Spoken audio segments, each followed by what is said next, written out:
So, confirmed, si Maricel Soriano po ay invited sa second PIDEA Leaks hearing ng Senado ngayong Martes na parating, May 7th. Hindi po biro itong investigasyon ng mga kuya kasi it involves two topics. Una, yung drug haul sa Alitagtag, Batangas, bilyones na halaga ng shabu na naharang, 'di ba? Sa Alitagtag, at bakit ganyan karami? At bakit parang ordinaryo na lang na nadadala na parang walang surveillance, yun pa nga eh. Isa pa rin yung sa red flag mga ate kuya ha. Walang surveillance. Hindi tamad ang nasa PIDEA, tamad ang gobyerno ngayon na maniktik ng mga nagpupuslit na ito. Eh kung nagkataong sa ibang parts ng Batangas dumaan, yung Alitagtag po medyo liblib na part yan mga tat kuya. Pwedeng dumaan kasi yung driver na engot na yon sa Panasugbu or Palemery or yung Patagaytay, pwede ring dumaan ng Palipayan, no, pa Batangas City, Balagtas or wherever. Maraming route na pwedeng daanan yung driver na yun na hindi liblib, na walang checkpoint. Doon dumaan, siguro nga akala niya walang checkpoint kasi liblib. So kung nagkataon na ang nadaanan niya yung mga routes na walang checkpoint, madadala niya yung tiyabu na bilyon-bilyon, tone-tonelada sa kung saan niya dapat irasyon. At yung way niyang yun ay hindi papuntang, I think hindi papuntang Pierre. Mukhang papuntang Maynila. Pa norte, no? Pa Batangas, pa Laguna, pa Cavite. If not pa Cavite. Pa Maynila. Oh. So, mabigat itong magiging investigation. Another topic sa pag-uusapan yung PIDEA leaks na marami sa atin ang na-disappoint kay Senator Bato. At kung kaya ng oras natin pag-usapan natin yung mga senador na wala doon, na miyembro pala ng committee, lahat ba sila'y takot kay Smugs? Hindi naman nakakatakot si Kuting, mukha namang lampa, di ba? Mukha pang lutang. So malamang si Smugs ang kinatatakutan. Right? Oh.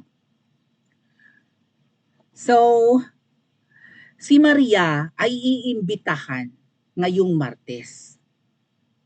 Mga ate at kuya, kung ako tatanungin nyo, bakit kailangang imbitahan siya? Well, nandun yung pangalan. Nasa PIDEA leaked documents ni Mr. Jojo Morales or Jonathan Morales. Siya yung gumawa ng documents sa unang hearing, inamin niya yan.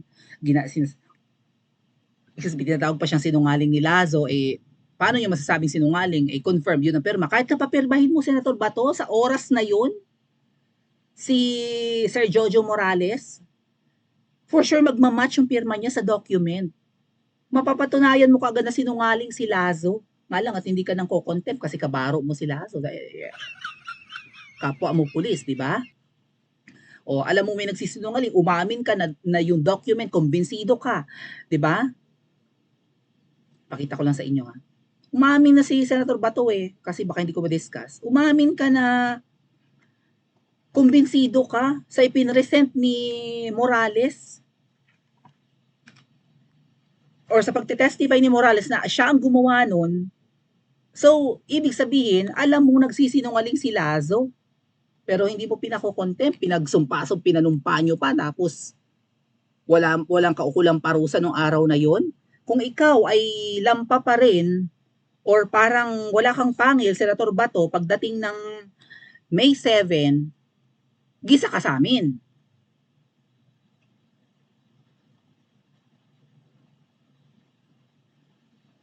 Ayan claim ni Senator Bato, documents linking Marcos to drug use are legitimate. Legit ang document.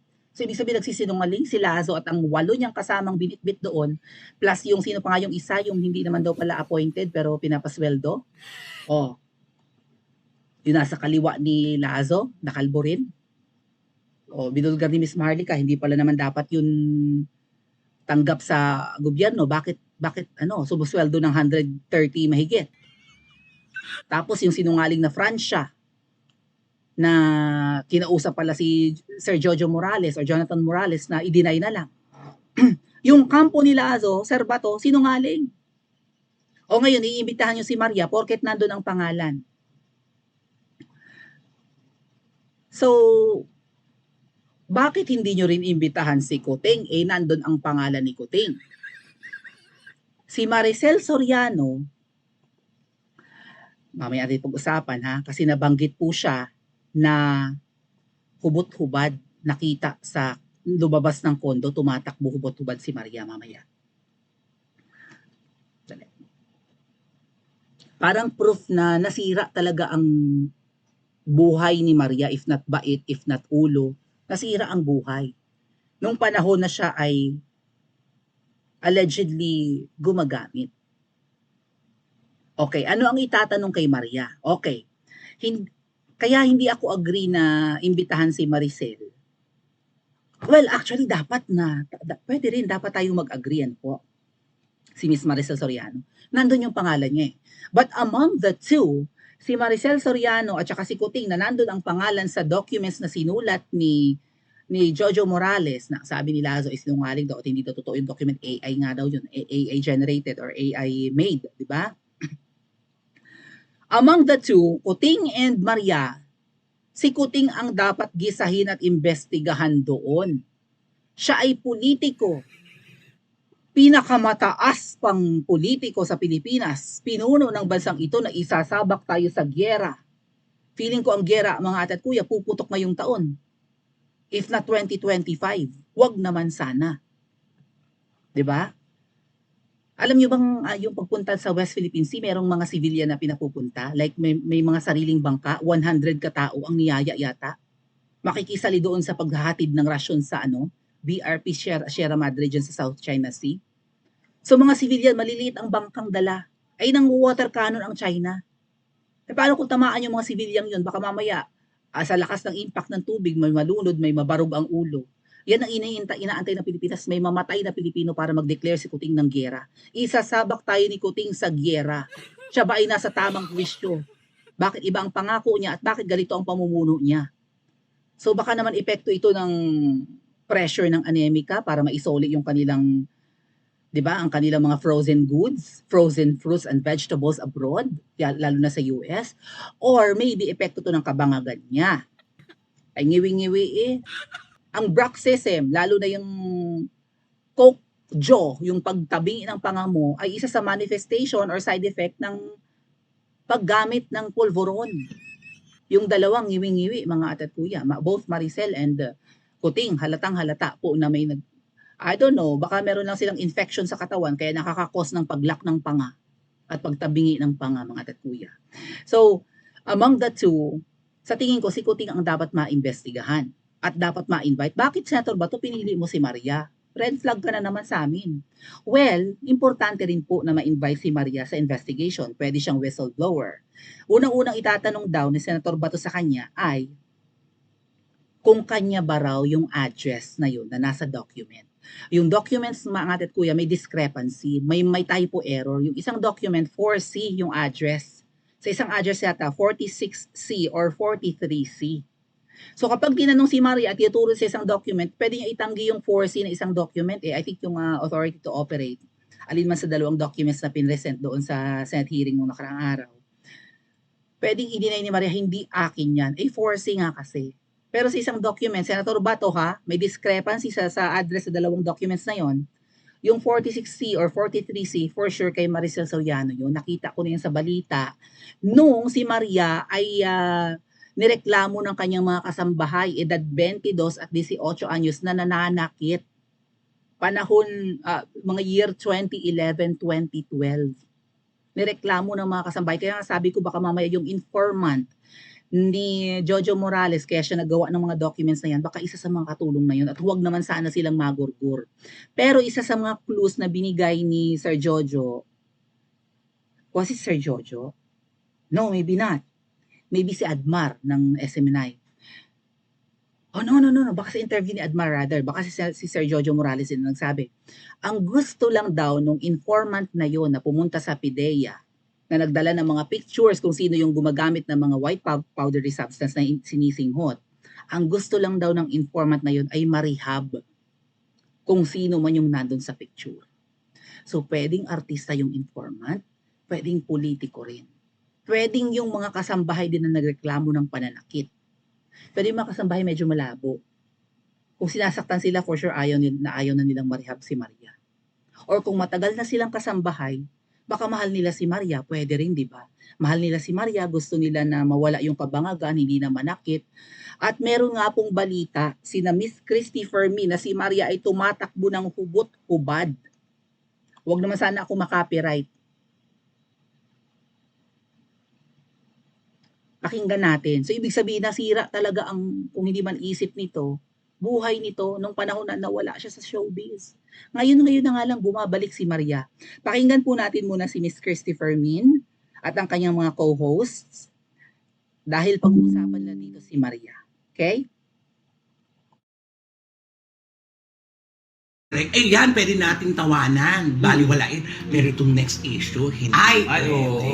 Totoo po ito. Ito po ay pinangahasan po namin na talakayin. Kasi ito po ay kalat na rin naman. Pinangalanan na rin po ang actress na pag-uusapan namin sa maraming vlogs. At kumalat na po talaga ang kwentong ito sa maraming lugar. Kaya ito po ay amin na rin tatalakayin sa isang aspeto na may kasamang pagrespeto. Ay, Diba?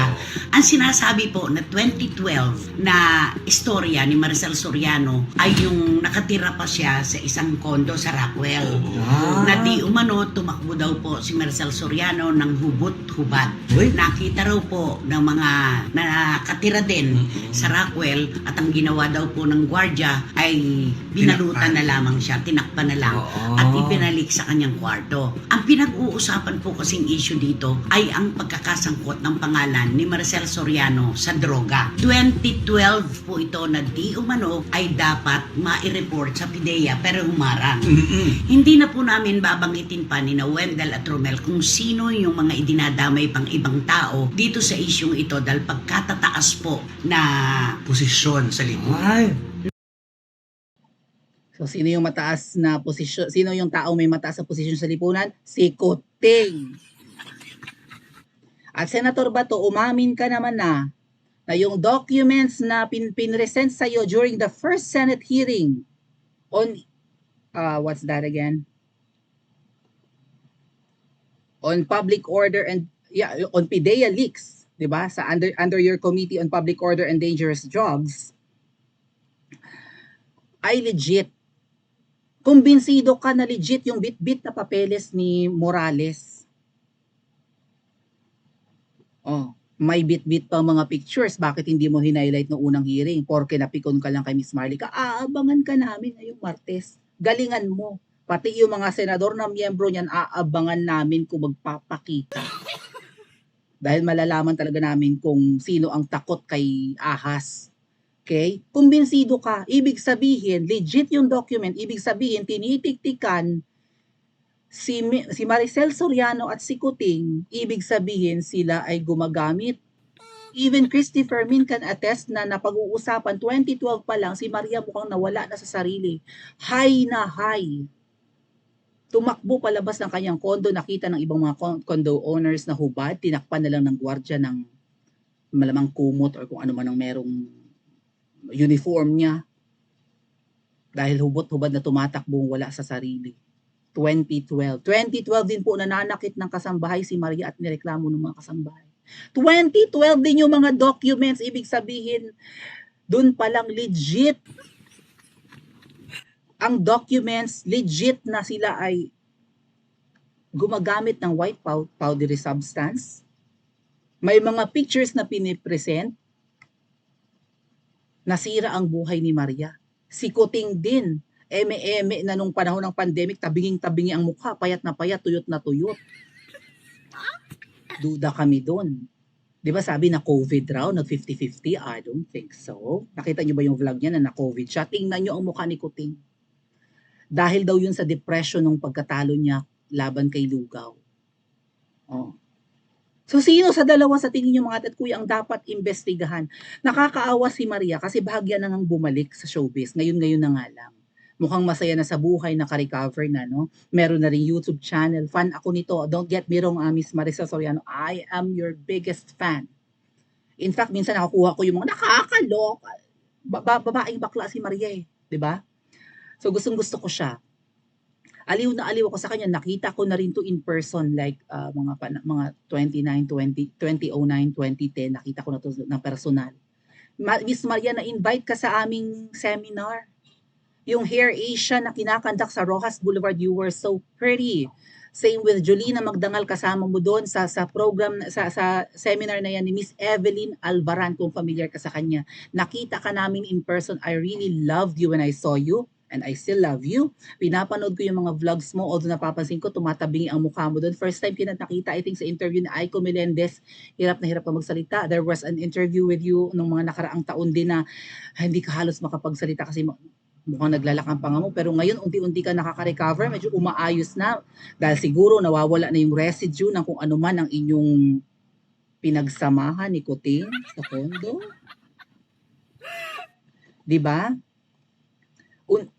Ang sabi nga po mga ate at kuya, nasira daw talaga ang buhay ni Maria. Ang nagturo daw sa kanya na gumamit ng pulburon ay ang bayaw ni Kuting.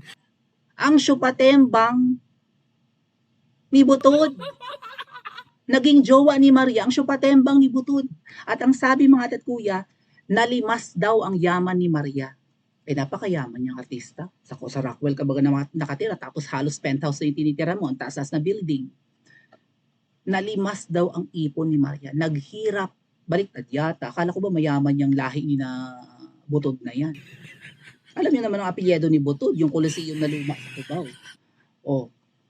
Pero baliktad, si Maria ang nalimas ang yaman, nasira pa ang buhay. Maninira pala ng buhay, yung magkapatid na yan, si Butod at saka yung kapatid niya. Kaya Kuting, ang buhay mo sira. Huwag niyong idamay ang bansang ito sa siraan yung buhay. Hindi porke nagkakamal kayo ng salapi ngayon ay hindi sira ang buhay niyo. Hindi kami inggit sa inyo, ayusin niyo ang trabaho niyo. Sino ang dapat maimbestigahan sa Senado mga ate at kuya? Sino ang dapat yayain ni Senator Bato? Si Maria o si Kuting? Pa-comment po sa comment section at mag-like and subscribe din po kayo.